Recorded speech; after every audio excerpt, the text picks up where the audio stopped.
उनको लगा कि ये सब मर चुके हैं, तो उनका एक जो पाकिस्तानी जो कमांडर था उसने अपने जवानों को आदेश दिया कि इनको रीचेक करो, इनमें से कोई जिंदा तो नहीं है। तो उनके पाकिस्तान के 2 सैनिक आए, आकर के हमारे जवानों के शरीर के अंदर गोलियां दागने लगे। तो मैं बेहोश था, लेकिन इतना बेहोश नहीं था कि उनको सुन ना सकूं या देख ना सकूं। तो जो मेरे सामने वाले साथी को जो सीने में आकर 4-4, 5-5 जो राउंड के ब्रस्ट मारे, डेड बॉडी ऐसे उछलती थी ऊपर की तरफ, सामने वाले को मारा, बगल वाले को मारा, मैं भी इस तरह से ऐसे पड़ा हुआ था। उसने फर्स्ट में यहाँ पर ब्रस्ट मारा, फिर मेरे पैर में 2 जगह पे मारा।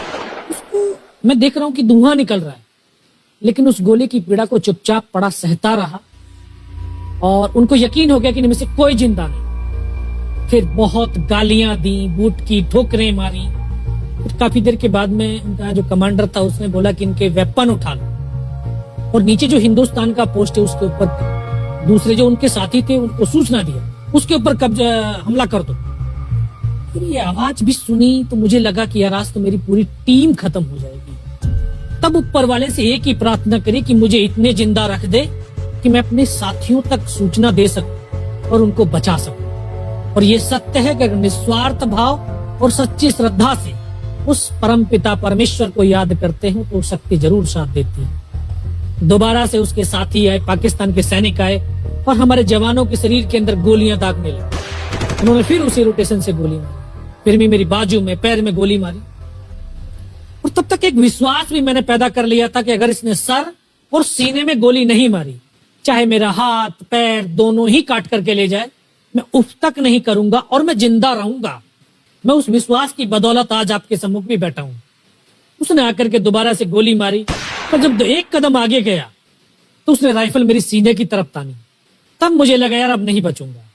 लेकिन कहते हैं कि जाको राखे साइयां मार सके ना कोई।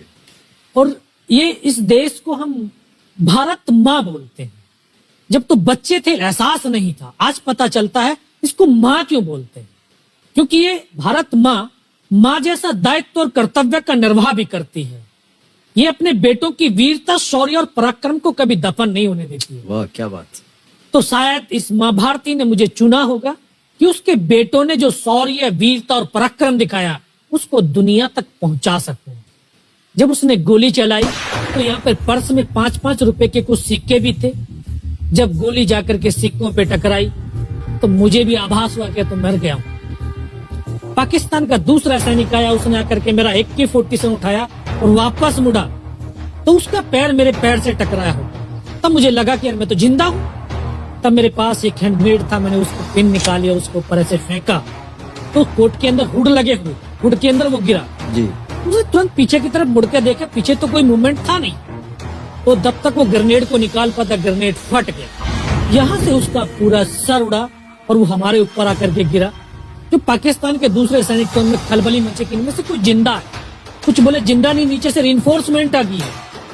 तो उनमें खलबली मची। मेरा पास वही एक मौका था, मैंने दोनों हाथों से उसकी राइफल को उठाने की कोशिश करी, ये हाथ हिला नहीं। एक हाथ से राइफल उठाई, वहां से ब्रस्ट फायरिंग की है, 4-5 पाकिस्तानी सैनिकों को मौत की नींद सुला दी। फिर बाएं हाथ से पलटा खाया, दूसरे पत्थर से 3-4 जगह से फायरिंग किया। वो जो उनका मोमेंटम था, जो हौसले थे, परस्त हो चुके थे, वो भाग खड़े। 2-3 मीटर गया, जाके देखता हूँ सामने उनके लंगर चल रहे हैं, उनका लिविंग टेंट बना हुआ, उनके जो हैवी वेपन का डिप्लॉयमेंट था वो सब कुछ वहां पे लगा हुआ। उस समय जहन के अंदर एक ही पागलपन था, अपने साथियों को बचाना। फिर मैं वापस धीरे धीरे रेंगता हुआ अपने साथियों तक आया। फिर मुझे लगा कि इनमें से हो सकता है मेरी तरह कोई साथी होगा, जिंदा होगा। उनको देखा, किसी का सर फटा हुआ था, किसी के फेफड़े निकले हुए थे। बहुत देर बैठकर रोया भी, फिर अपने आप को संभाला। चारों तरफ बर्फ ही बर्फ, पहाड़ी पहाड़। ये भी पता नहीं कि हिंदुस्तान किधर है, पाकिस्तान किधर है। 2.5 साल की सर्विस, 19 साल की उम्र, न उम्र का तजुर्बा न सर्विस का अनुभव, जाऊं तो जाऊं कहां। तभी एक ऐसी शक्ति थी जो साथ दे रही थी।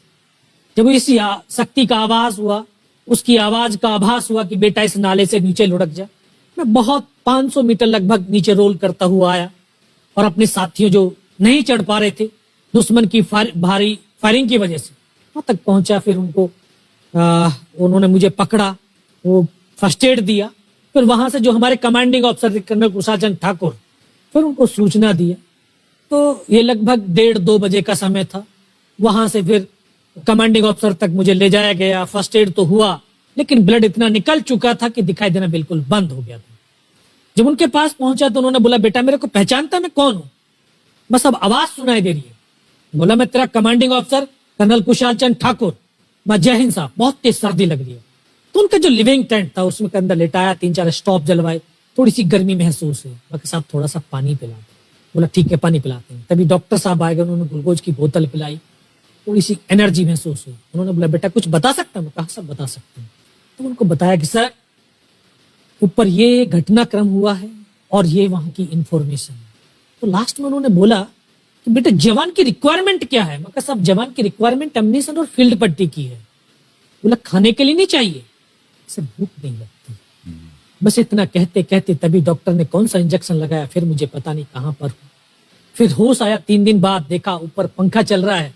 पता चला कि 92 बेस हॉस्पिटल श्रीनगर, और वहीं से मुझे बेस हॉस्पिटल दिल्ली रेफर कर दिया और 16 महीने तक उस हॉस्पिटल में रहा। 16 महीने तक आपका इलाज चलता रहा? जी। और वहीं पर हॉस्पिटल में ही मुझे पता चला कि 15 अगस्त 1999 को जब ये परमवीर चक्र का जो अनाउंसमेंट हुआ तो वो वहां पर ही मुझे पता चला। क्या है सर?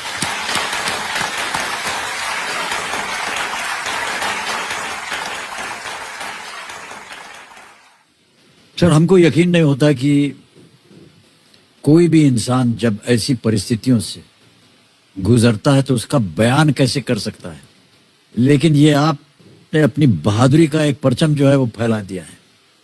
15-15 गोलियां आपने खाई हुई अपने शरीर में और सोच रहे हैं आप केवल देश के बारे में, सर देशभक्ति के बारे में। सैनिक के लिए सैनिक इंपॉर्टेंट नहीं है, उसका राष्ट्र इंपॉर्टेंट है।